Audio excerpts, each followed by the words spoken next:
Who invited the janitor? My brother Connor sneered as I stepped into the penthouse suite of the Grandview Hotel, his designer shoes clicking against the Italian marble I'd personally selected 3 years ago. You probably can't even afford the valet, he laughed, and his Goldman Sachs friends joined in, their custom suits and Rolex watches glinting under the crystal chandeliers that cost more than most people's annual salaries.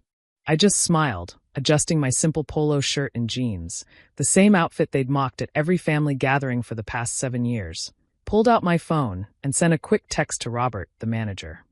Revoke access to the penthouse suite. Now. Seconds later, I heard the electronic beep as their keycards blinked red.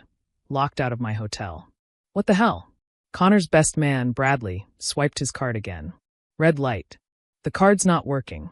Mine either, another groomsman complained, frantically swiping.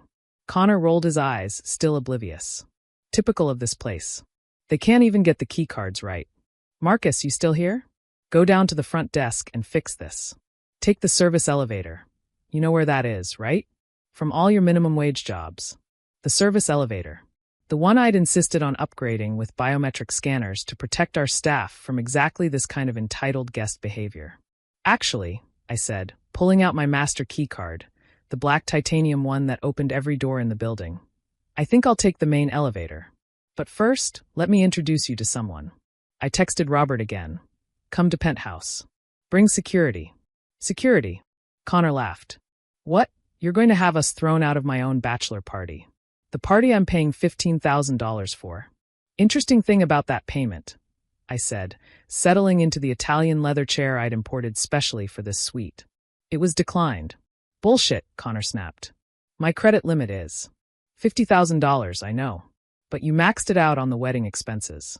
The deposit for this party came from Mom's card, and she reversed the charge this morning after your fight about the prenup. His face went pale. How could you possibly know that? The elevator chimed, and Robert walked in with 2 security officers. My night manager, a man who'd worked for me for 6 years, looked at the group of increasingly nervous investment bankers and then at me. Mr. Rothwell, he said formally, using my professional name rather than the Marcus my family knew. How would you like us to proceed? The silence that followed could have been measured in heartbeats. 20 of them, thundering in the suddenly airless room. Mr. Rothwell? Bradley repeated slowly. As in, Rothwell Hospitality Group. The same, Robert confirmed. Mr. Marcus Rothwell, owner and CEO. He owns this hotel and 73 others across the country. Connor laughed, but it came out strangled. That's impossible. Marcus is nobody. He works at a hotel. He's a bellhop, concierge, janitor. I supplied. You've called me all of those things over the years. Never accurately, but consistently condescending. You said you worked in hospitality, Connor's voice cracked. I do.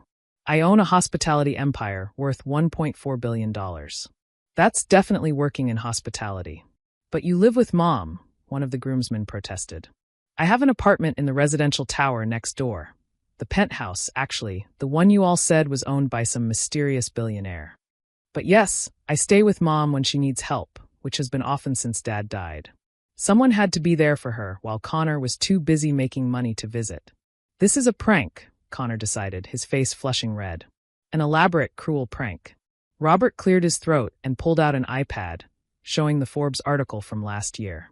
There I was, photographed in this very hotel lobby under the headline, The Invisible Billionaire, Marcus Rothwell's Hidden Hotel Empire. Your Marcus Anthony Rothwell, Bradley read slowly. Started with a single boutique hotel in Portland, expanded to luxury properties nationwide, known for revolutionary employee treatment programs. He looked up. Your middle name isn't even Anthony. It is legally. I changed it when I started the business. Didn't want the Rothwell reputation helping or hindering me. Wanted to build something entirely my own. But we would have known, Connor insisted desperately. Someone would have told us our brother was. Was what? Successful? Worth acknowledging. I stood up, walking to the floor-to-ceiling windows that overlooked the city. You never asked about my work. For 7 years, you never once asked what I actually did. You just assumed I was a failure because I didn't have an MBA or wear designer suits. You wore a name tag. Connor shouted. At Christmas, you were wearing a Grandview Hotel name tag. I wear it when I work the floor, which I do regularly. I believe in understanding every aspect of my business. That name tag you mocked. It says Marcus CEO. You just never looked past the first part. Robert stepped forward. Sir, about the situation with the suite? Right. I turned back to my brother and his friends. You have 15 minutes to vacate the premises. Your reservation has been canceled, and you're no longer welcome at any Rothwell property. You can't do that. Connor exploded. It's my bachelor party. My wedding is next week. The wedding you didn't invite me to? I pulled out my phone, showing him the family group chat. The one where you specifically said, obviously Marcus isn't invited. Can you imagine him at the Ritz-Carlton? He'd probably try to park cars. Connor's face went from red to white. Fun fact, I continued. I own the Ritz-Carlton where your wedding reception is scheduled. Bought it 6 months ago. Your wedding planner has been corresponding with my events team for months. No, Connor breathed. No, you can't. I can, but I won't. Your fiancée Sarah doesn't deserve to have her wedding ruined because you're an ass. She's always been kind to me, even when you weren't around to perform for. The wedding will proceed as planned, but you're permanently banned from all my properties afterward. All your properties, Bradley said weakly, pulling up something on his phone. According to this, that's every luxury hotel in the city. And Miami. And New York. And 74 hotels total, I confirmed. Including the one where your company holds its annual retreat, Bradley. Have fun explaining to your boss why Goldman Sachs needs to find a new venue. Marcus, please. Connor's bravado finally cracked completely. I'm your brother. Yes, you are. And you've spent 7 years treating me like I'm beneath you. 7 years of Marcus the mop boy. 7 years of excluding me from family events because I might embarrass you in front of your important friends. I gestured to the suite around us. These important friends who are currently trespassing in my hotel. We'll leave, one of the groomsmen said quickly, backing toward the door. We'll leave right now. Good choice. Robert, please escort them out. Use the service elevator. They should get familiar with it since it's the only one they'll ever be allowed to use if they somehow get into one of my properties again. You're serious, Connor said, not moving. You're actually throwing me out of my own bachelor party. I'm throwing you out of my hotel. The bachelor party was never yours. Mom paid for it, remember? And she canceled the payment. You're essentially squatting. My phone buzzed. Mom's name appeared on the screen. Put her on speaker, Connor demanded. She'll fix this. She always takes my side. I answered the call, placing the phone on the marble coffee table. Marcus? Mom's voice filled the suite. Robert called me. Is it true? Did Connor really say those things?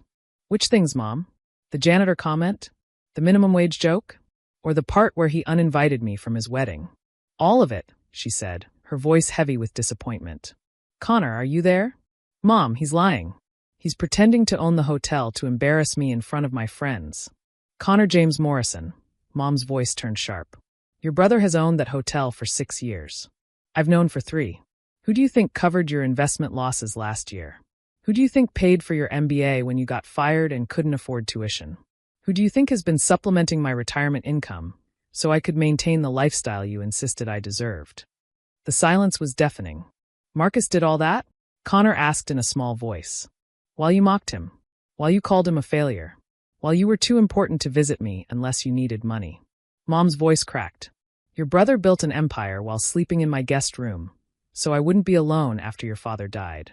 You built a resume while he built a legacy. Mom, save it. Marcus, throw him out. Maybe sleeping in his Tesla will teach him some humility. The line went dead. The penthouse suite had never felt smaller. Connor stood frozen while his groomsmen gathered their things, their nervous energy filling the space like smoke. Bradley kept staring at his phone, presumably reading article after article about the brother-in-law he'd dismissed as the help for years. The Grandview renovation, Bradley said suddenly. 3 years ago. This hotel was failing, and then someone bought it and invested $30 million in restoration. That was you. Yes. I walked to the bar, the one I'd had custom-made from reclaimed wood from the original 1920s hotel. This place was going to be demolished for condos. 400 years of history gone. So I bought it, restored it, and made it profitable while preserving its character. The employee program, another groomsman, James, chimed in. I read about it in business school. Full benefits, profit sharing, promoting from within. They said it was revolutionary. It's basic human decency, I corrected. Every employee from housekeeping to management gets health insurance, retirement matching, and education assistance. Half my executive team started in entry-level positions. Robert there? Started as a night auditor. Now he makes more than most of you Wall Street guys. Robert smiled slightly at that. How? Connor finally found his voice. How did you do all this without anyone knowing? You mean without you knowing? Plenty of people knew. Every employee in this building knows who I am. Every vendor, every partner, every guest I've personally helped. The only people who didn't know were the ones who never bothered to look past their assumptions. But you wore old clothes, Connor protested weakly. You drove that ancient Honda. Comfortable clothes and a reliable car. Not everyone needs Armani and Aston Martins to feel valuable.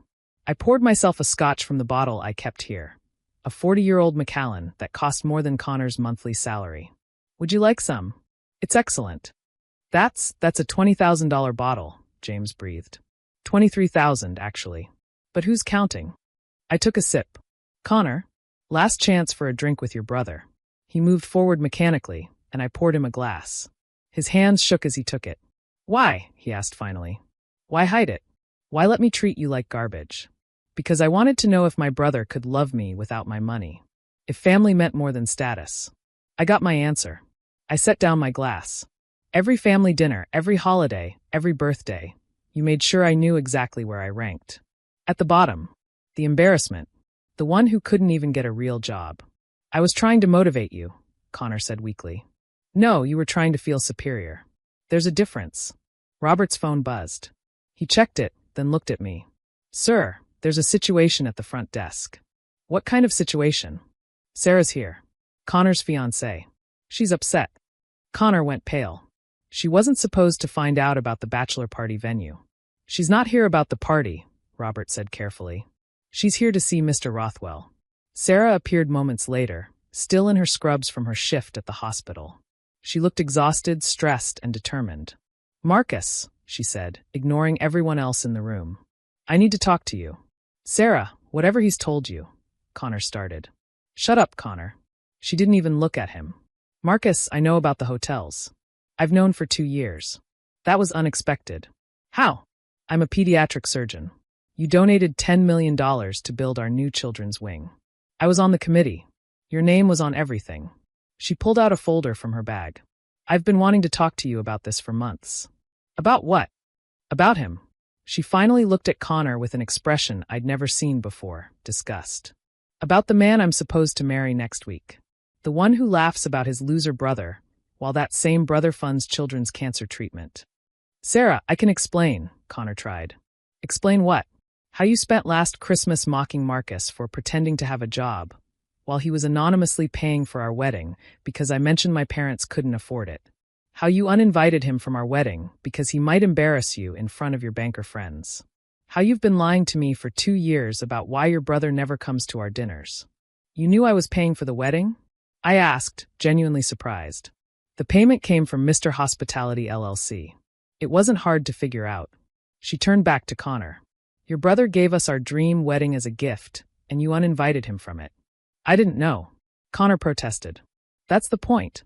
Sarah's voice echoed off the marble walls. You didn't know because you didn't care. You were so busy judging him for not being successful enough that you couldn't see him succeeding right in front of you. She pulled something else from her bag, a check. This is a refund for the wedding, she told me. All of it. Every penny you spent. I can't accept charity for a wedding that's not happening. What? Connor's voice cracked. Sarah, you can't. I can and I am. She pulled off her engagement ring. A massive diamond that Connor had bragged cost 3 months' salary. Here. Maybe you can pawn this to pay for your bachelor party. Oh wait, you can't afford that either, can you? Not without Marcus or your mother bailing you out. Sarah, please, Connor begged. I love you. You love the idea of me. The successful surgeon wife to complete your perfect image. But you don't know me any more than you know your brother. She turned to me. Marcus, I have a favor to ask. Anything. The Children's Wing opening gala next month. I know you declined to attend because Connor would be there. But would you reconsider? The kids would love to meet the man who made their treatment possible. I'll be there, I promised. She smiled. The first genuine smile I'd seen from her all evening. Thank you. And Marcus? I'm sorry. For all the dinners you weren't at, All the family events you missed. All the times Connor made you feel small. You deserved better. So did you, I said gently. She nodded, took one last look at Connor, who seemed to be having trouble breathing, and walked out. The silence that followed was crushing. This is your fault, Connor finally said, turning on me. You ruined my life. No, I said calmly. You ruined your life. I just stopped enabling it. Everything was fine before. Before what? Before you found out your brother was successful? Before your fiancé discovered you're a shallow, materialistic ass? Before the consequences of your behavior finally caught up with you? You're enjoying this, he accused. I'm really not. And it was true. Watching my brother's world collapse brought no joy, only a tired sadness. I wanted you to be better. For 7 years, I hoped you'd see past the surface, treat me like family regardless of what you thought I did for a living. But you couldn't do it. So you destroyed my wedding? You destroyed your wedding when you became someone Sarah couldn't respect. I just own the venue. Bradley cleared his throat. We should go. Yes, Robert agreed. Security will escort you out. As the groomsmen filed out, Connor remained, staring at me with a mixture of rage and devastation. What am I supposed to do now? He asked. Sarah's gone. The wedding's off. Everyone will know what happened. You start over. You learn. You become better. Easy for you to say from your billions. I started with nothing. Less than nothing. I had Dad's debts to pay off. I worked every job you mocked, bellhop, janitor, night clerk. I learned the business from the ground up. I succeeded not despite those jobs, but because of them. They taught me that every person has value, every job has dignity, every employee deserves respect. The family will be fine. Mom already knows everything. She's known for 3 years. She kept my secret because I asked her to, because I wanted to see if any of you could value me without knowing about the money. And none of you did, Connor said quietly. No, none of you did. He started to leave, then stopped at the door. The Ritz-Carlton. You really own it. I really do. Will you cancel the reservation? No. It's Sarah's dream venue. If she wants to use it for something else, a celebration of her residency, a birthday party, anything, it's hers. But Connor, you're not welcome there. Not now, not ever. I'm your brother. Biology doesn't erase behavior. You've spent 7 years showing me exactly who you are. I believe you. He left without another word. Robert approached carefully. Sir, would you like us to prepare your residence? No, I'm going to Mom's tonight. She'll need company. I looked around the penthouse suite, the place Connor had called the crown jewel of the hotel, never knowing his janitor brother had designed every inch of it. Mr. Rothwell? Robert said quietly. For what it's worth, the staff has always respected how you've handled your family. Lesser men would have revealed everything years ago. Lesser men might have been happier, I said, then shook my head. No, that's not true. Watching Connor's face when he realized the janitor owned the building, that was worth 7 years of mockery. My phone buzzed with a text from Sarah. Thank you for showing me who he really is. P.S. Would you like to have dinner sometime? As friends. You could tell me about the hotels, and I could tell you about the surgeries your donations made possible. I smiled, typing back. I'd like that. Another text, this one from Mom. Connor just called. He's devastated. Good.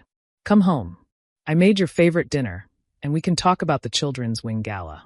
I'm so proud of you. As I left the penthouse, I stopped at the door, looking back at the scene of Connor's worst day and perhaps the beginning of his education. Mr. Rothwell? Robert asked. Should we close the penthouse? No. Open it up for the children's ward at the hospital. Free of charge for the next week. Let some families who've been sleeping in waiting rooms enjoy luxury for once. That's a $50,000 donation, sir. Connor said the party cost $15,000, right? Consider the extra $35,000 a wedding gift to Sarah. Proof that leaving him was the right choice. Walking through my hotel, I greeted each employee by name. Maria at housekeeping, who was putting her daughter through college on the wages I paid. Thomas at the concierge desk, who'd started as a parking attendant. Linda in reservations, who'd been with me since I bought my first property. They all smiled, nodded, called me Mr. Rothwell with genuine warmth. They knew who I was, what I'd built, where I'd come from. They respected me not for my bank account, but for remembering their birthdays, their kids' names, their struggles and successes. Connor had spent his whole life chasing status, never understanding that respect isn't bought or inherited. It's earned through how you treat people when you think no one important is watching. As I drove my ancient Honda to Mom's house, yes, I still had it, a reminder of where I started, I thought about the bachelor party Connor had planned.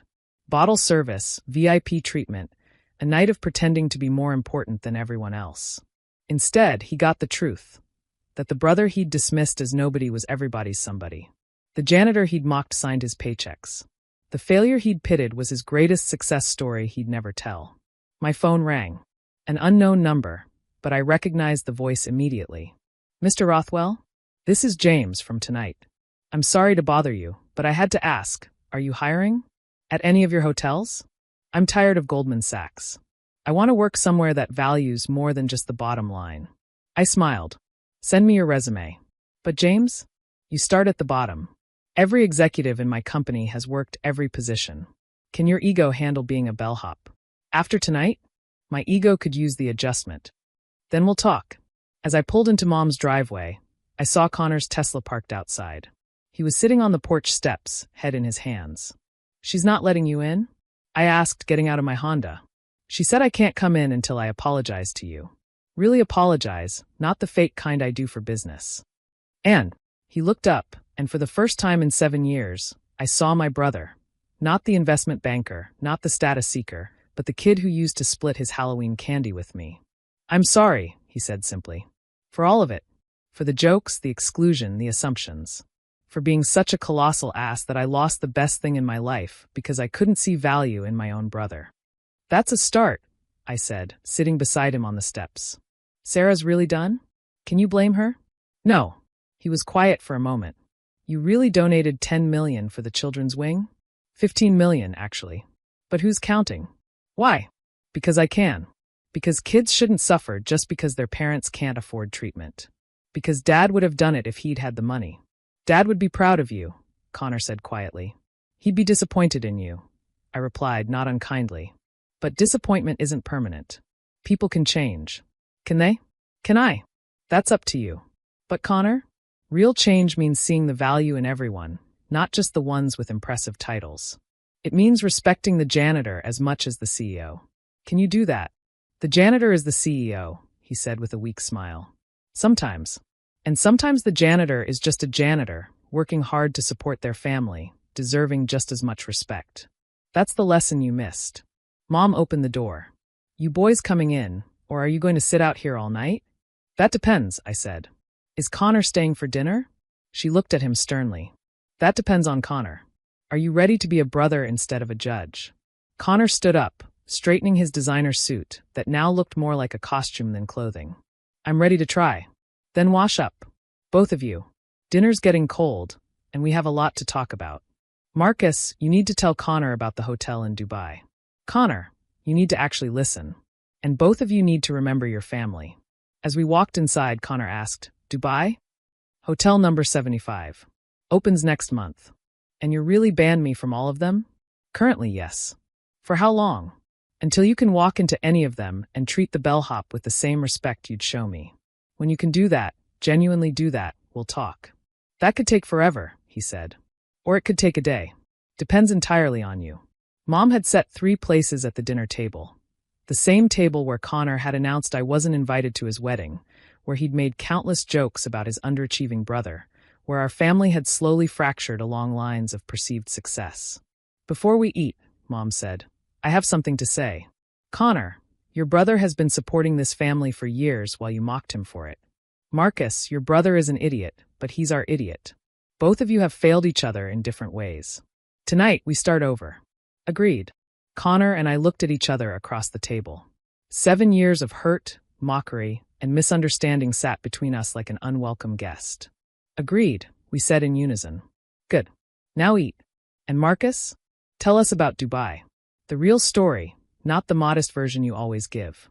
As I began talking about my newest property, a revolutionary sustainable hotel that would employ 500 people and pioneer new environmental technologies, I watched Connor's face. For the first time in 7 years, he was actually listening. Not waiting to talk, not planning his next joke, but genuinely listening. It was a start.